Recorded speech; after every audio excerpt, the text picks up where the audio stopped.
Mohandas Karamchand Gandhi was born in 1869 in the coastal town of Porbandar, situated in what was then a princely state in western India.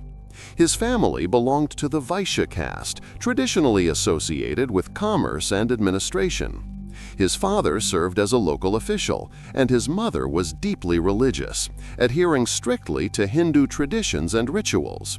From his earliest years, Gandhi lived in an atmosphere shaped by devotion, simplicity, and moral instruction.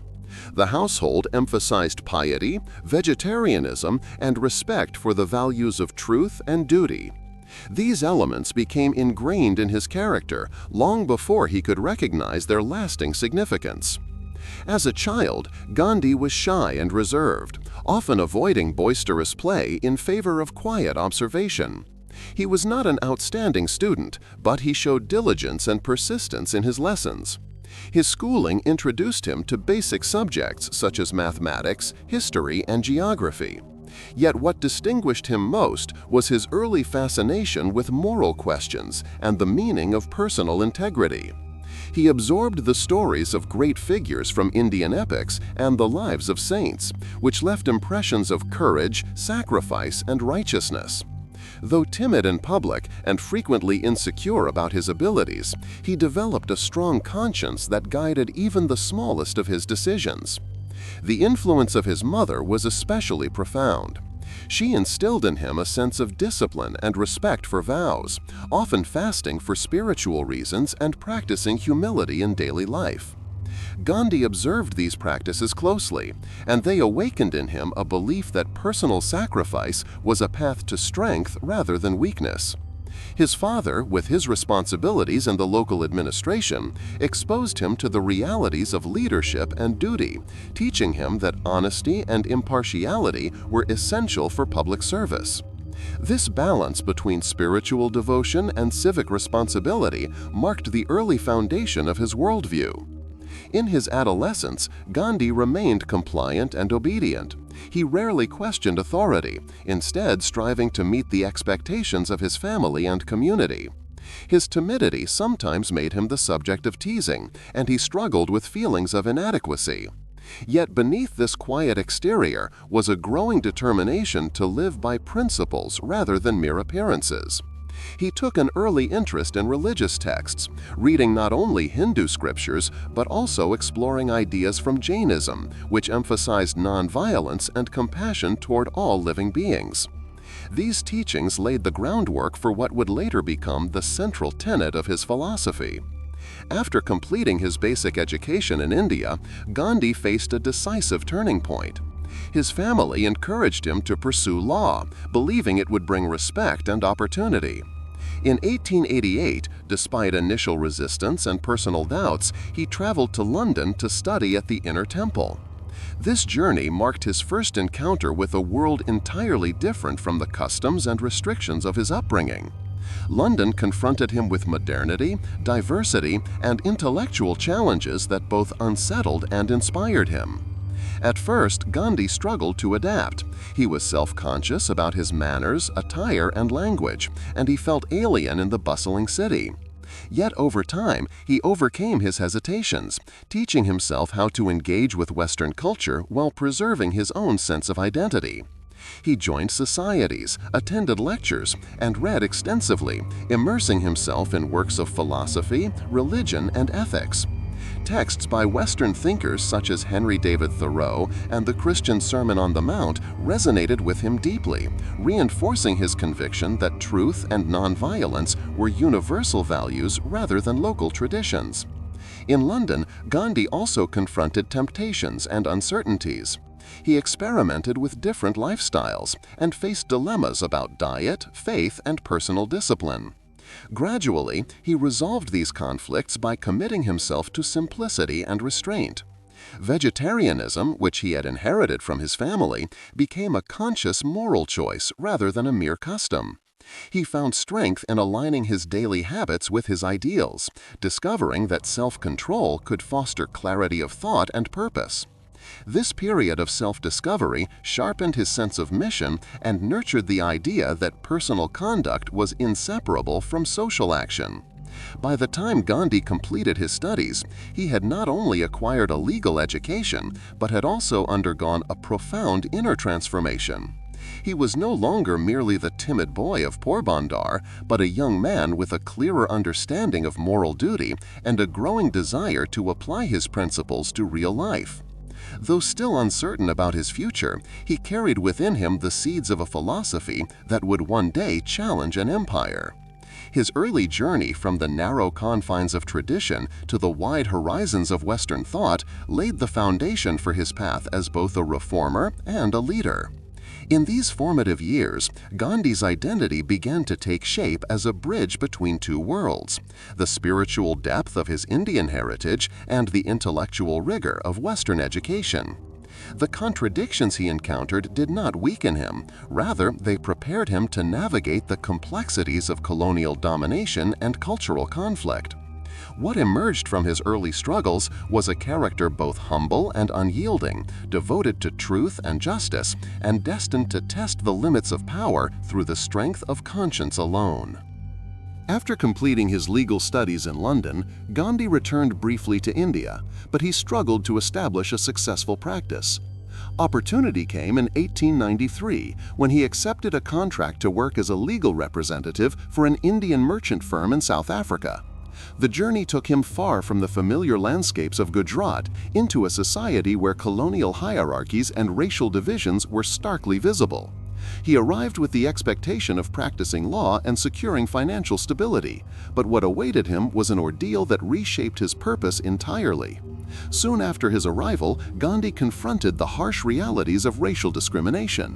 One of the defining moments occurred on a train journey from Durban to Pretoria. Holding a valid first-class ticket, he was nevertheless ordered to move to a lower compartment reserved for non-Europeans. When he refused, he was forcibly ejected from the carriage and left shivering at a small station through the night. This incident, though humiliating, became a turning point in his life. It awakened in him a profound awareness of the injustice faced by Indians in South Africa and planted the first seeds of resistance within his heart. Other indignities followed. He was barred from hotels, insulted in the streets, and treated as an inferior by colonial officials. In the courts, his testimony carried less weight simply because of his ethnicity. Each encounter revealed to him the entrenched systems of racial prejudice designed to marginalize entire communities. At first, Gandhi reacted with confusion and indignation, struggling to reconcile his legal training with the absence of justice in practice. Gradually, however, the repeated affronts strengthened his resolve. He recognized that passive acceptance would only perpetuate oppression, while violent retaliation would bring destruction. There had to be another way. In South Africa, Gandhi discovered that the Indian community lived under constant hardship. Many were indentured laborers working on plantations, enduring exploitation and poor living conditions. Others, though free merchants and traders, faced restrictions on movement, property ownership, and civil rights. The community was fragmented, divided by religion, caste, and regional origins. Gandhi realized that any attempt to resist oppression required unity, and unity could only be achieved through shared purpose and moral strength. His role began to shift from that of a private lawyer to a public organizer. He started to bring members of the Indian community together, urging them to look beyond their divisions and to recognize their common struggle. He established associations, wrote petitions, and appealed to authorities for fair treatment. While many of his initial efforts met with rejection, he persisted, learning to navigate both colonial bureaucracy and the dynamics of community leadership. These early attempts taught him patience, strategic thinking, and the importance of moral authority. It was in this crucible that Gandhi began to shape the concept of satyagraha, or truth force. He envisioned it not merely as passive resistance, but as active nonviolent struggle rooted in the principles of truth and courage. For him, the goal was not to defeat or humiliate the oppressor, but to appeal to the conscience of both sides, fostering change through moral conviction rather than physical force. This philosophy emerged slowly, forged through years of trial and error, but its foundation was laid during his time in South Africa. The campaigns Gandhi organized drew attention not only from local authorities, but also from the broader Indian diaspora and, eventually, from sympathizers abroad. He mobilized protests against unjust laws requiring Indians to carry passes, and he urged his compatriots to accept imprisonment rather than submit to degrading legislation. The sight of ordinary men and women willingly enduring hardship for the sake of dignity inspired both admiration and fear. Colonial officials, accustomed to suppressing uprisings with violence, encountered in Gandhi a form of resistance they could not easily crush. These years tested Gandhi's endurance and deepened his sense of mission. He endured threats, arrests, and public scorn, yet each setback reinforced his belief that truth and moral courage were stronger than coercion. His leadership extended beyond legal advocacy.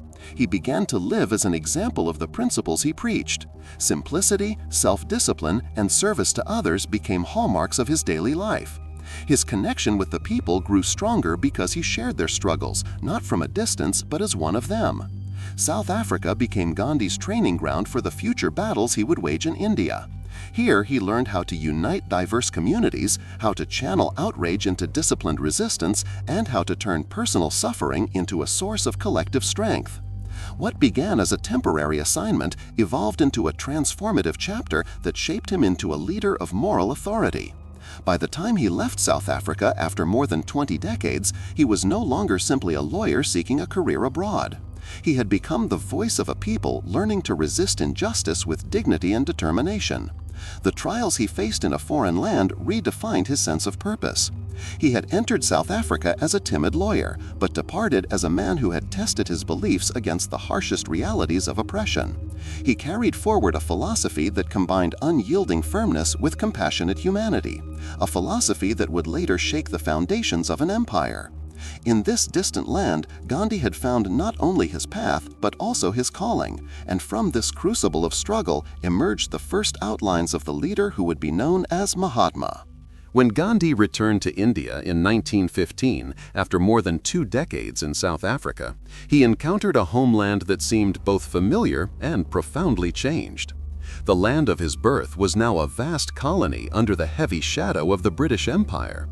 Villages were steeped in poverty, agriculture was burdened with oppressive taxation, and the majority of the population lived in conditions of hardship and powerlessness.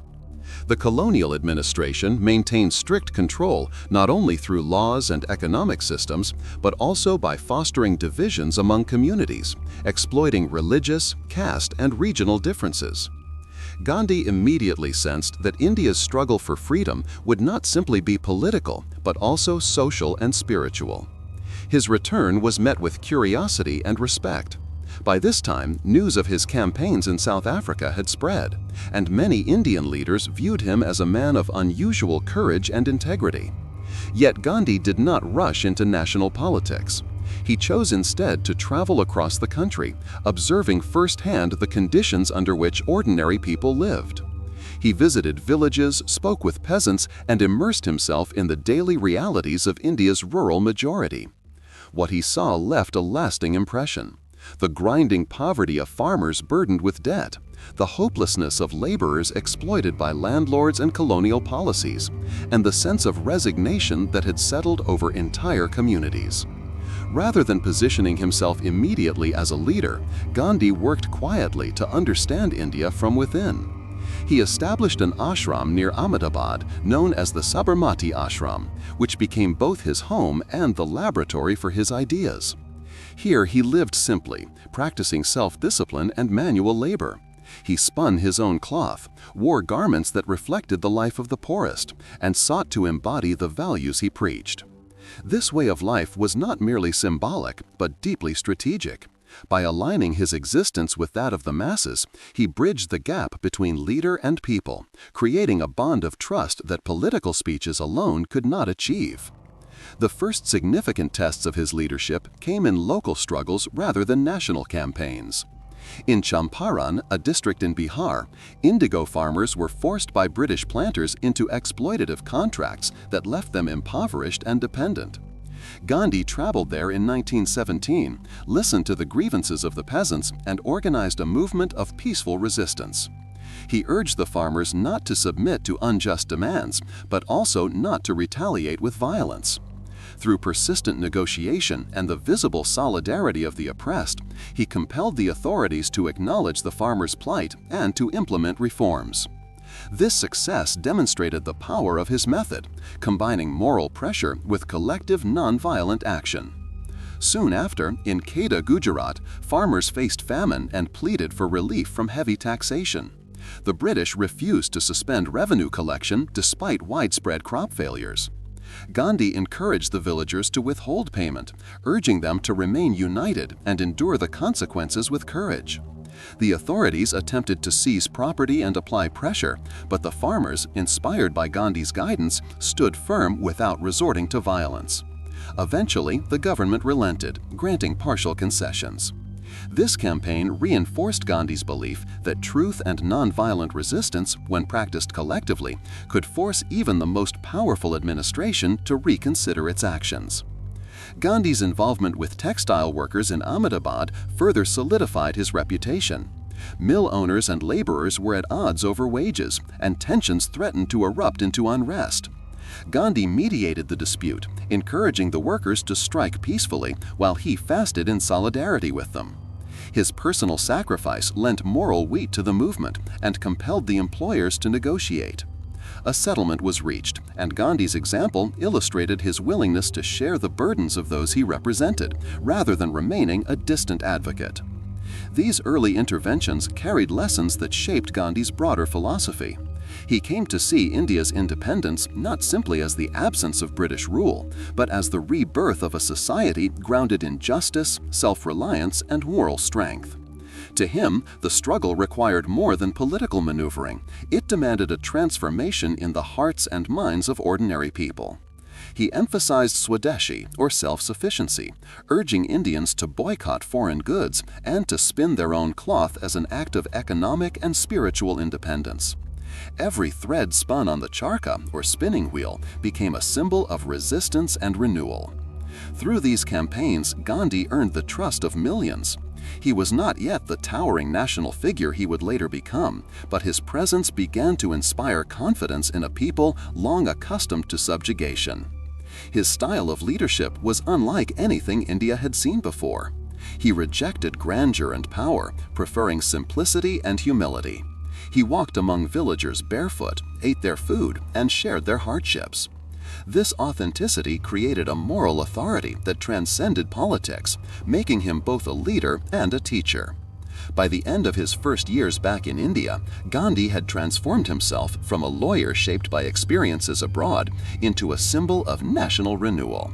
His work in Champaran, Kheda, and Ahmedabad demonstrated that nonviolent resistance could achieve practical results while preserving human dignity. More importantly, it revealed that freedom could not be handed down from leaders to the people. It had to be lived, practiced, and embraced by each individual.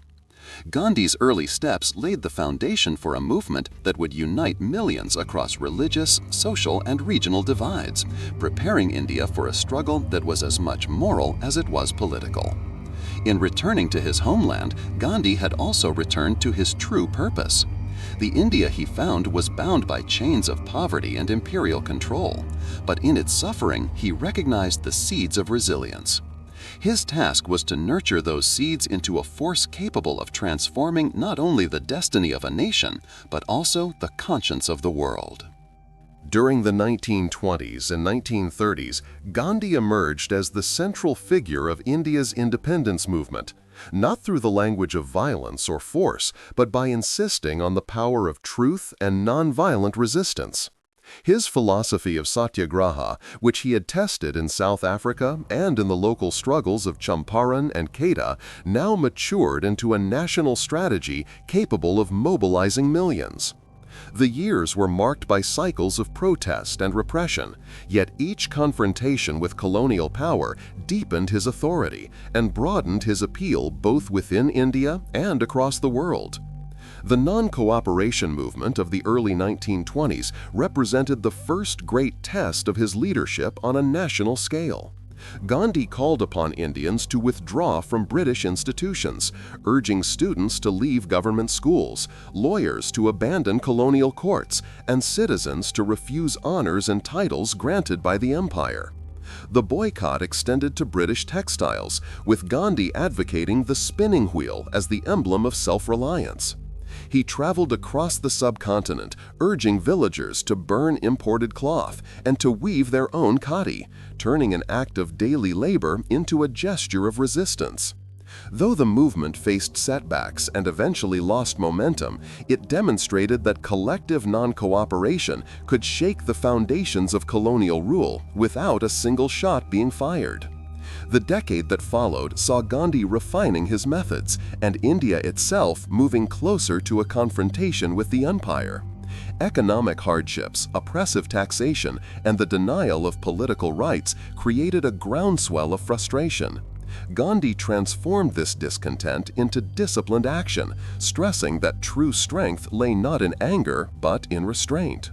His insistence on discipline sometimes frustrated younger radicals who sought quicker victories, but he held firmly to the conviction that violence would only corrupt the moral foundation of the struggle. His leadership demanded not only courage in facing repression, but also patience in the face of delay and disappointment.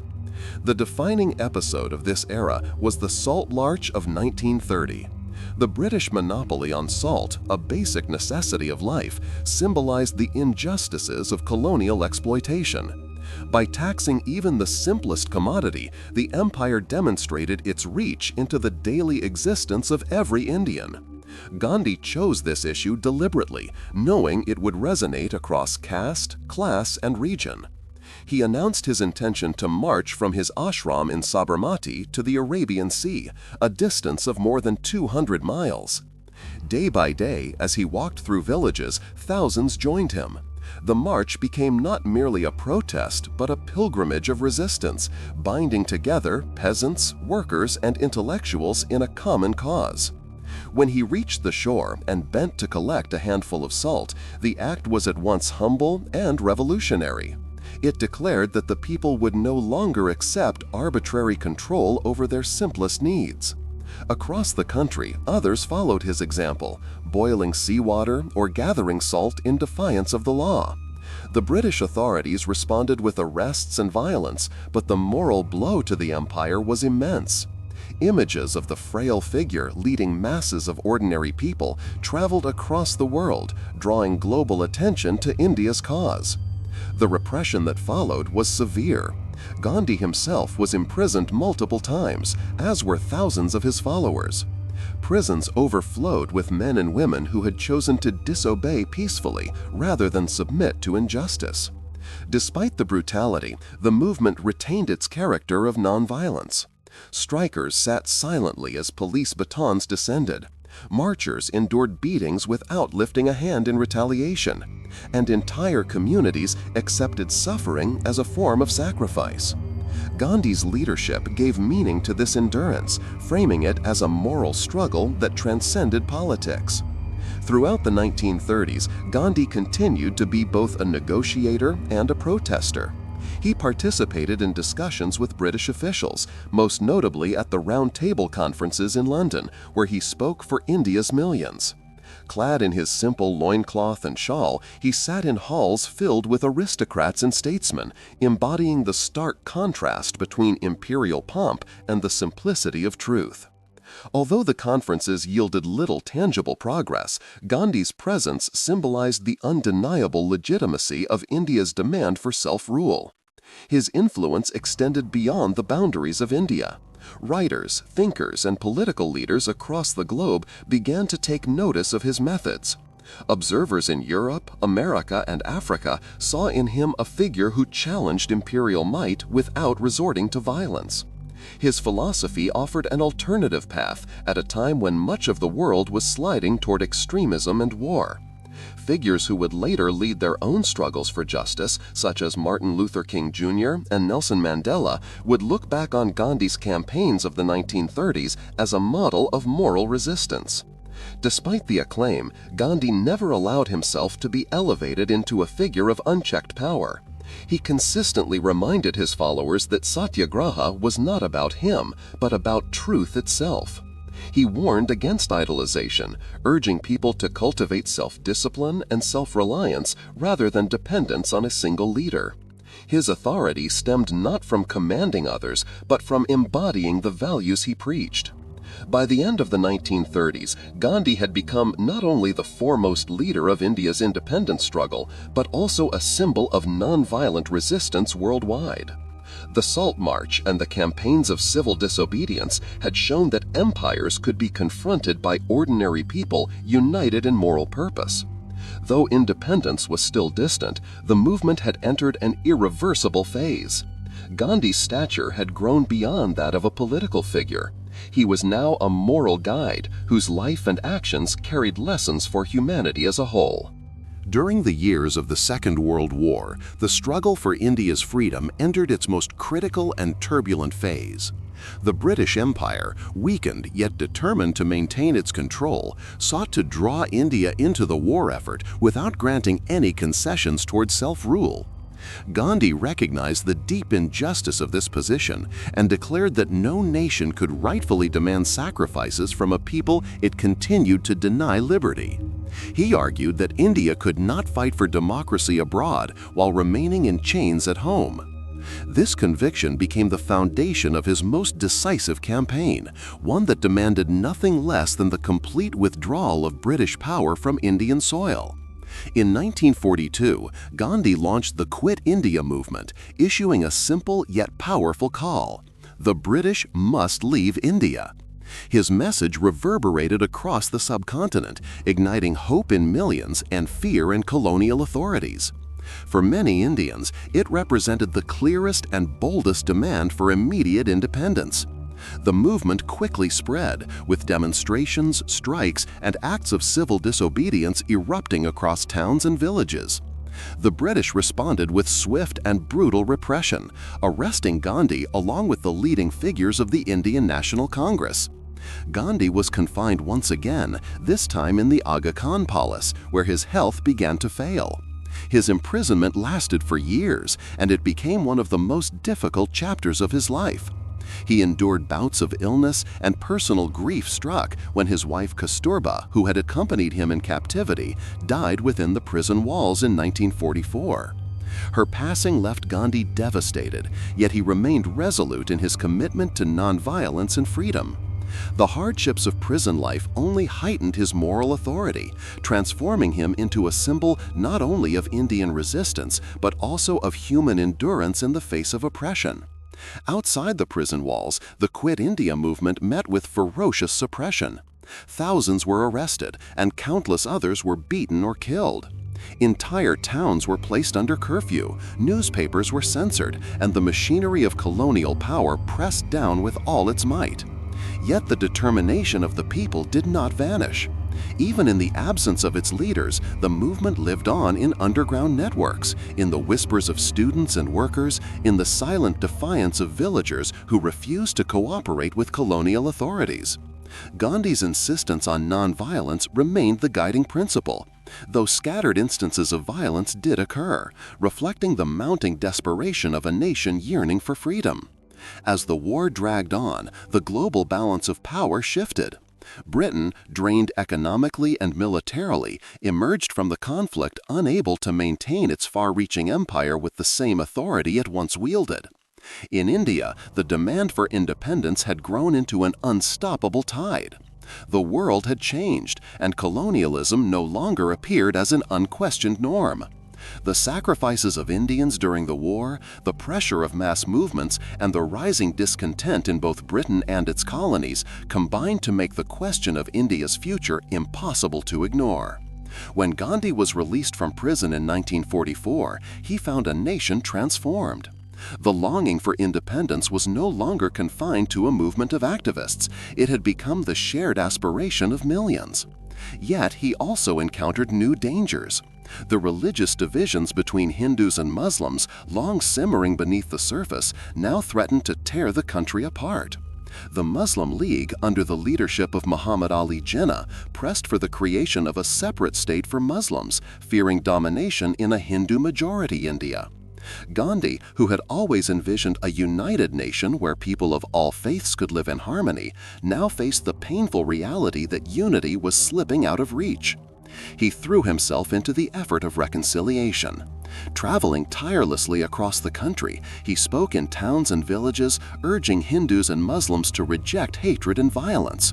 He reminded them that independence without unity would mean little, and that true freedom required brotherhood among communities. At times he fasted, using his own body as a moral instrument, hoping that his personal sacrifice might awaken consciences and curb the rising tide of bloodshed. His vision was of an India bound not by religion, but by a common pursuit of justice and equality. Despite his tireless efforts, tensions continued to mount. The final years of the struggle for independence were marked not only by negotiations with the British, but also by escalating communal violence.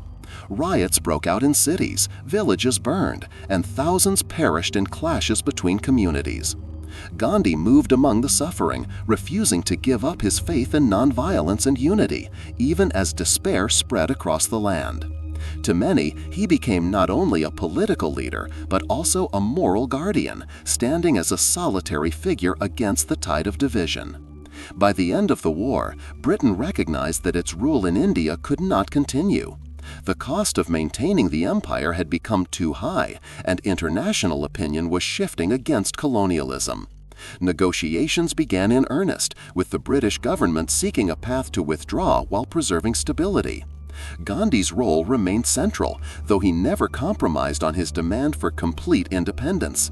His insistence on moral integrity shaped the tone of discussions, even as practical politics often slipped into the hands of other leaders. The road to independence was nearing its end, but it was fraught with the agony of division. Gandhi's dream of a united India faced its greatest challenge, as the idea of partition gained momentum. Yet even in these dark moments, his presence illuminated the path, reminding millions that freedom was not only a political condition, but a moral one rooted in truth, compassion, and justice. His journey through the years of war and repression had proven that empires could be challenged not with weapons, but with courage, patience, and an unyielding faith in nonviolence. In 1947, India finally achieved independence after decades of struggle, yet the joy of liberation was overshadowed by the painful reality of partition. The division of the subcontinent into India and Pakistan unleashed one of the largest and bloodiest migrations in human history. Millions of Hindus, Muslims, and Sikhs fled across new borders, seeking safety among their own communities, while violence erupted on an unimaginable scale. Entire trains arrived filled with corpses, villages were burned, and families were torn apart. Gandhi, frail in body yet unbroken in spirit, watched as the dream of unity he had cherished for so long dissolved into chaos and bloodshed. He had never desired independence at such a cost. For him, freedom was meaningless if it was accompanied by hatred and destruction. Gandhi believed that Hindus and Muslims were not enemies, but children of the same land, bound together by centuries of shared history. To heal the wounds of partition, he set aside politics and dedicated himself to the work of reconciliation. He traveled tirelessly across regions scarred by riots, staying among refugees and victims, offering solace not as a statesman but as a servant of humanity. In Calcutta, where communal violence threatened to engulf the city, Gandhi resorted to his most personal weapon, the fast. He declared that he would not eat until Hindus and Muslims laid down their arms and embraced peace. His fragile body, already weakened by years of imprisonment and sacrifice, became a battleground for the conscience of a divided nation. The spectacle of the frail figure lying on a simple cot, refusing nourishment in the name of unity, moved even hardened hearts. Leaders of opposing communities came together to pledge an end to violence, and for a time, his fast brought quiet to a city on the brink of collapse. Yet despite these moments of reconciliation, Gandhi could not halt the tide of division sweeping across the subcontinent. The creation of Pakistan as a separate state deepened the wounds of separation, and suspicion between communities grew stronger. His vision of a pluralistic India, where all faiths could coexist in harmony, seemed increasingly distant. Still, he refused to abandon hope. He believed that peace required persistence and that truth and love, even if defeated temporarily, would ultimately prevail. Gandhi himself lived in the simplest of ways, despite the magnitude of his influence. He wore only the homespun cloth of khadi, ate frugal meals, and walked barefoot through villages. Even in the final months of his life, he refused the trappings of power, choosing instead to reside among ordinary people.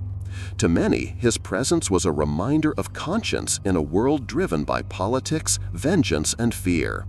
His humility contrasted starkly with the tumult of the age, making him both revered and resented. For while millions adored him, others viewed his insistence on unity as betrayal.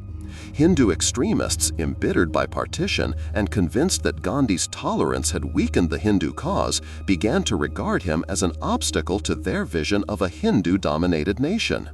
They saw his willingness to embrace Muslims and his pleas for reconciliation as dangerous concessions. Among these radicals, hatred slowly crystallized into a deadly resolve. On January 30, 1948, Gandhi prepared for his evening prayer meeting in New Delhi. He walked slowly toward the gathering, supported on either side by his grandnieces. The crowd parted to let him pass, many bowing as he moved among them. Suddenly, a man stepped forward, raised a pistol, and fired 3 shots into his chest.